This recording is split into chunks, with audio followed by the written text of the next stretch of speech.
पंजाब की दूसरे नंबर की सबसे बड़ी सिटी जिसका नाम है अमृतसर।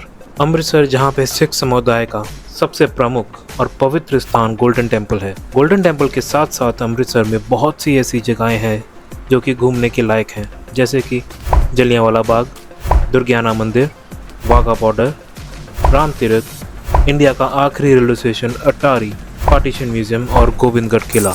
नमस्कार दोस्तों, मैं हूं अमित और आप सबका स्वागत है आपके अपने चैनल लेट्स गो अमित 2.0 पर। आज मैं आपको देने वाला हूं अमृतसर की कंप्लीट ट्रैवल इंफॉर्मेशन। सबसे पहले आपको बताऊंगा अमृतसर की हिस्ट्री के बारे में, फिर अमृतसर कैसे आए, फिर मैं बताऊंगा कि अमृतसर में कौन कौन सी प्लेसेस पर आप घूम सकते हैं, और उसके बाद टॉप प्लेसेस टू ईट जहाँ पे आप अमृतसर का लजीज खाना ट्राई कर सकते हैं, और आखिर में आपको बताऊंगा कि यहाँ पे होटल की कॉस्ट और टोटल आपके ट्रिप की कॉस्ट कितनी पड़ेगी। अगर आप चैनल पे नए हैं तो सबसे पहले सब्सक्राइब का बटन दबाएं और बेल नोटिफिकेशन को ऑल पे सेट करके और फिर वीडियो को लाइक जरूर करें। तो आइए वीडियो शुरू करते हैं। तो सबसे पहले बात करते हैं अमृतसर के बारे में। अमृतसर जो कि पंजाब के नॉर्थ पार्ट में स्थित है और ये समुद्र तल से तकरीबन 334 मीटर की ऊंचाई पर है। अमृतसर पाकिस्तान बॉर्डर से 25 किलोमीटर की दूरी पर है और जो बॉर्डर पाकिस्तान से लगता है उसको कहते हैं अटारी या फिर वाघा बॉर्डर। अब आते हैं अमृतसर की हिस्ट्री पर। इतिहास को देखा जाए तो अमृतसर करीब 500 साल पुराना है,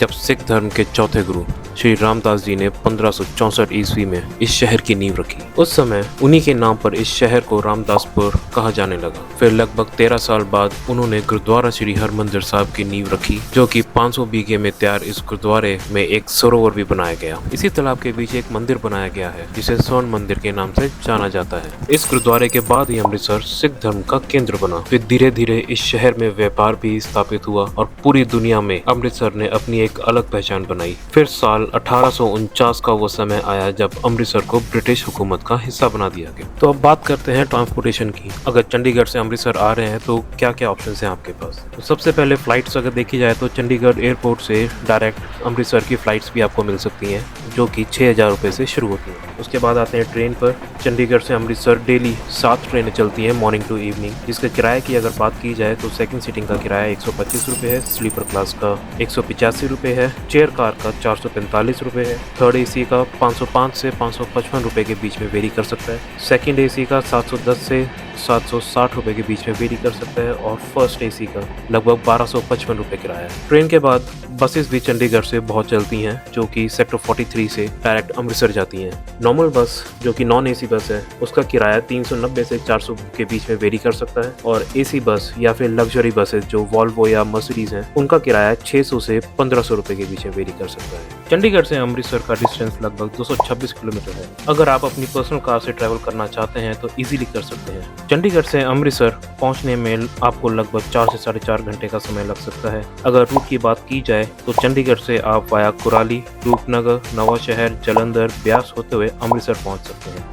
अब बात करते हैं बेस्ट टाइम आप अमृतसर कब विजिट कर सकते हैं। वैसे तो पूरे साल टूरिस्ट अमृतसर विजिट करते हैं, लेकिन अक्टूबर से लेकर मार्च तक का जो टाइम है वो सबसे बेस्ट होता है। इस टाइम पे विंटर्स होती हैं और आप इजीली अमृतसर घूम सकते हैं। अमृतसर वैसे तो बहुत गर्म शहर है और गर्मी भी बहुत पड़ती है, तो मेरी पर्सनल सजेशन यही रहेगी कि आप विंटर्स में अमृतसर विजिट करें और यहाँ की जो टूरिस्ट अट्रैक्शन है वो आराम से देख सकें। अब बात करते हैं अमृतसर की टॉप टूरिस्ट अट्रैक्शन की। श्री राम तीर्थ मंदिर भगवान राम को समर्पित है। ऐसी मान्यता है कि यहाँ महर्षि वाल्मीकि का आश्रम और एक कुटिया थी, इसलिए इसे वाल्मीकि तीर्थ मंदिर के नाम से भी जाना जाता है। यहाँ वाल्मीकि जी की 8 फीट ऊंची गोल्ड प्लेटेड प्रतिमा स्थापित की गई है। मान्यता है कि भगवान राम द्वारा माता सीता का परित्याग करने के पश्चात वाल्मीकि जी ने सीता जी को इसी स्थान पर अपने आश्रम में आश्रय दिया था। यहीं पर लव और कुश का जन्म हुआ था।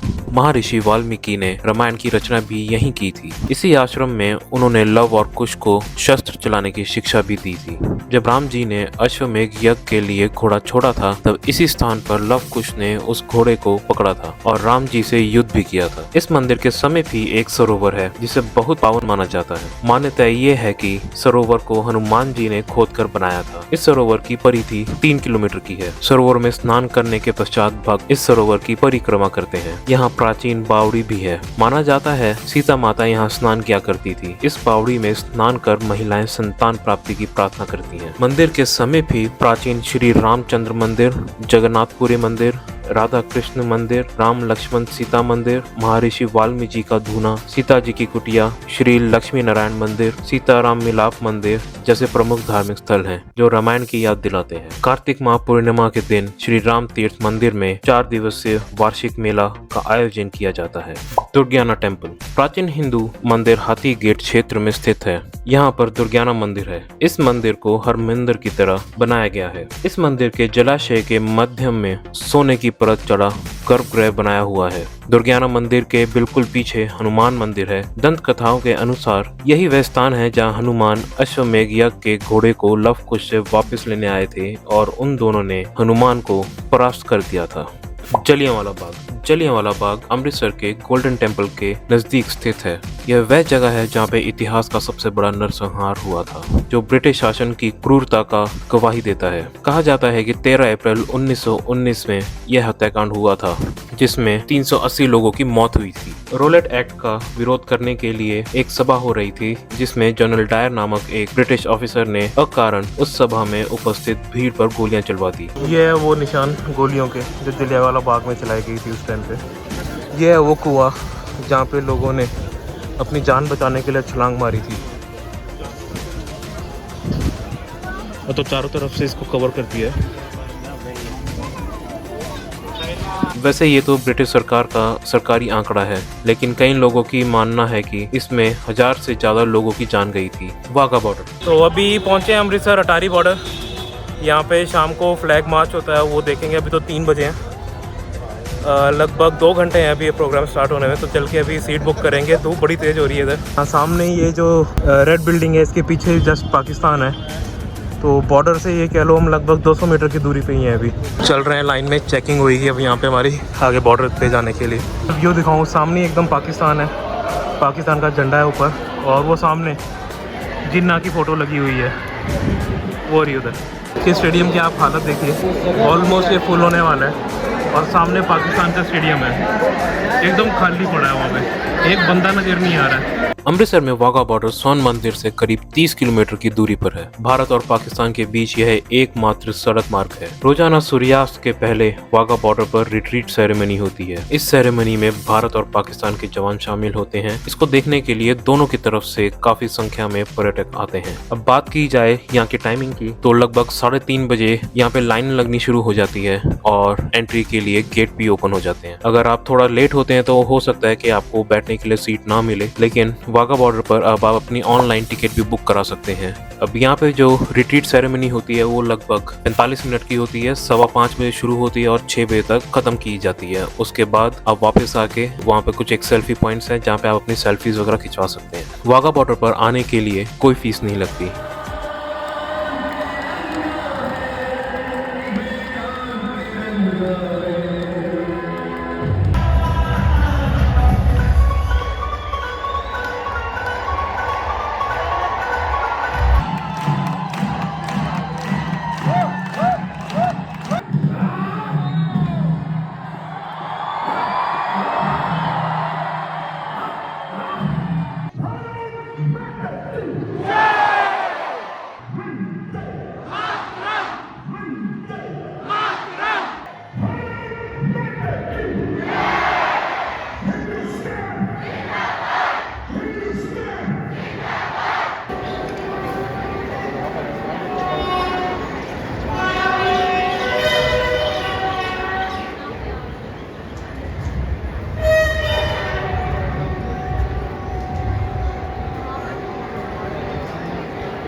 कमेंट करके ज़रूर बताएं कि ये आज की सेरेमनी आप लोगों को कैसी लगी। और नारे लगा लगा के गला भी बैठ गया है। अटारी रेलवे स्टेशन। अटारी जो कि बॉर्डर के बिल्कुल नजदीक है और इंडिया का आखिरी रेलवे स्टेशन है। इस रेलवे स्टेशन को अटारी श्याम सिंह या फिर श्याम सिंह अटारी वाला के नाम से भी जाना जाता है, जो कि एक जनरल थे महाराजा रंजीत सिंह की आर्मी के। इसी रेलवे स्टेशन से समझौता एक्सप्रेस भी चला करती थी, जो कि पुलवामा अटैक के बाद बंद कर दी गई थी, क्योंकि इंडिया और पाकिस्तान के बीच में टेंशन काफी हाई हो चुकी थी। तो आज की डेट में अगर देखा जाए तो समझौता एक्सप्रेस इंडिया से पाकिस्तान या पाकिस्तान से इंडिया नहीं आती है। लेकिन क्रॉस बॉर्डर अभी भी ओपन है। अगर किसी को इंडिया से पाकिस्तान या पाकिस्तान से इंडिया आना है तो उसको वाघा बॉर्डर के थ्रू आना पड़ेगा। Top places to eat. Gyani's tea stall. अगर आप चाय के शौकीन हैं तो ज्ञानीज टी स्टॉल आपके लिए परफेक्ट स्पॉट हो सकता है। आप यहाँ की चाय ट्राई कर सकते हैं और साथ ही कुछ स्नैक्स भी ट्राई कर सकते हैं। कुलचा लैंड। अमृतसर का सबसे फेमस खाना अमृतसरी कुलचा, जो कि बहुत क्रिस्पी होता है। कुलचा लैंड अमृतसरी कुलचों के लिए बहुत फेमस है और ये अमृतसर के रंजीत एवेन्यू में स्थित है। यहाँ अमृतसरी कुलचा 60 रुपए से शुरू होता है और साथ ही में आप यहाँ की लस्सी और गुड़ का हलवा भी ट्राई कर सकते हैं। अब अमृतसर अगर आप आए हैं तो यहाँ की लस्सी तो जरूर ट्राई करेंगे। तो अमृतसर में 2 सबसे फेमस लस्सी के वेंडर हैं, ज्ञान की लस्सी और आहूजा की लस्सी।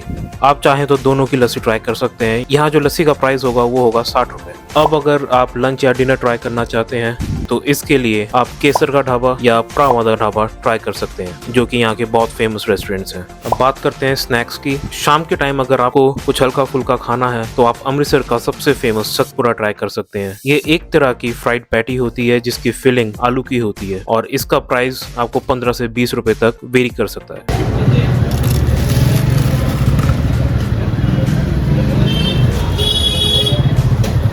बहुत ही ज़्यादा क्रिस्पी है और डीप फ्राइड है, एकदम समोसे की तरह।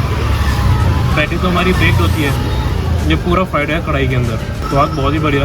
इसके साथ में सब्जी भी मिलती है आलू की, जिसको लौंजी बोलते हैं, और चटनी मिलती है साथ में। अब यहाँ मार्केट में रुके थे फिरनी खाने के लिए।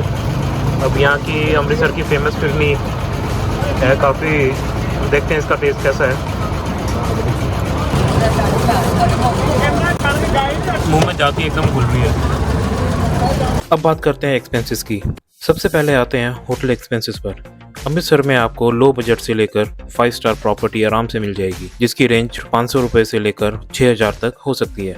मेरी सजेशन ये रहेगी कि आप होटल गोल्डन टेम्पल के आसपास ही लें, क्योंकि गोल्डन टेम्पल के आसपास ही मोस्टली सारी अट्रैक्शंस हैं और होटल्स भी आपको यहाँ पे बजट रेंज में आराम से मिल जाएंगे। तो यहाँ पर हम अगर होटल की एवरेज कॉस्ट कंसिडर करें तो उसको हम लेते हैं 1500 रुपए। उसके बाद अगर ट्रैवल कॉस्ट कंसिडर की जाए तो हम ट्रेन या बस की एवरेज कॉस्ट चंडीगढ़ से लेकर अमृतसर की कंसिडर कर सकते हैं 600 रुपए, जो कि AC ट्रेन या AC बस की होगी। फिर आपके लोकल कन्वेंस जैसे कि ई रिक्शा या फिर ऑटो की कॉस्ट को कंसीडर की जाए तो वो हो सकती है लगभग आपके 300 रुपए के आसपास। फिर आपके सिंगल डे फूड कॉस्ट को अगर कंसीडर किया जाए, जिसमें ब्रेकफास्ट, लंच, डिनर इंक्लूड होगा, तो वो लगभग आपको 1000 रुपए के आसपास पड़ सकता है। उसके बाद बात की जाए टूरिस्ट अट्रैक्शन की फीस की, तो अमृतसर में लगभग सारी अट्रैक्शन फ्री ऑफ कॉस्ट है। कुछ एक जगह पर आपको टिकट लेनी पड़ सकती है, तो हम उसकी एवरेज कॉस्ट 100 रुपए कंसीडर कर लेते हैं यहाँ पर। तो यहाँ पे टोटल एक्सपेंसेस की बात की जाए तो आपका चंडीगढ़ से अमृतसर सिंगल डे की कॉस्ट लगभग 3500 रुपए पड़ सकती है। मैं आशा करता हूँ आपको ये वीडियो पसंद आई होगी, तो वीडियो को लाइक जरूर करें और चैनल को सब्सक्राइब कर लें। और अगर कोई इन्फॉर्मेशन मिस हो गई हो या फिर आपका कोई सजेशन हो तो कमेंट सेक्शन में जरूर मेंशन करें। तो आज के लिए बस इतना ही।